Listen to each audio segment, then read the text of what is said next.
AFL. If you don't know it, it's a sport. The acronym stands for Australian Football League, and, as the name suggests, it's an Australian sport that involves kicking a ball with your foot. The aim of the game? Kick an egg-shaped ball through 2 big sticks to get 6 points, but if you don't succeed in doing that, it might go through 2 smaller sticks and then you get 1 point. And if it hits the post, you also get a point, but if you kick it out, the other team gets a kick, but only if it goes out on the full, and if it bounces, the umpire, which is a type of referee, throws the ball in, and then a tall player from each team called a ruckman attempts to jump and hit it, but they can't catch it, which also happens at the start of the game, but in the middle of the field. Oh, and did I mention that you can drop it onto your foot and kick it, but you can't kick it because that technically counts as throwing, and you're not allowed to throw the ball, but you can punch it, but that rule isn't really enforced. Oh, and if you catch it on the full after a kick but not a punch, then the opposing team can't tackle you, which they otherwise would to get the ball, but that rule can also be a bit finicky because it often results in a ball up, and also the ball needs to travel 15 metres so you can catch the free kick, which is called a mark, but if it doesn't travel 15 metres, you can be tackled. But that's just scratching the surface of the rules.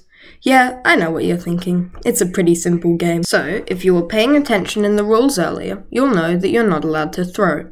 So what is throwing? Google has a couple of definitions for throwing, but one interests us here the most: to lose a game competitively. So therefore, losing an AFL game is not allowed. And when something isn't allowed in sports, it isn't counted. For example, you can foul someone in soccer, but you won't get the ball. Thus, the tackle isn't counted.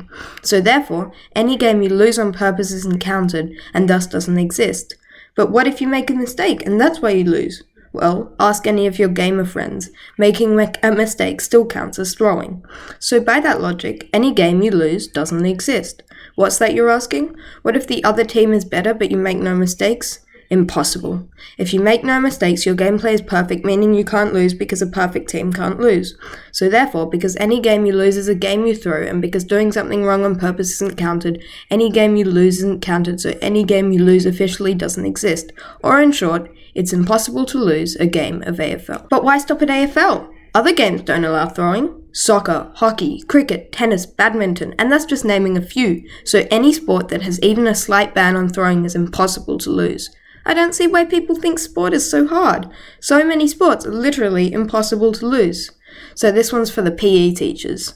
Next time someone tells you that soccer is too hard, tell them that they cannot lose and show them this video. And this one's for the PE students. Next time your PE teacher gives you a bad mark in sport, use this logic against them and show them this video.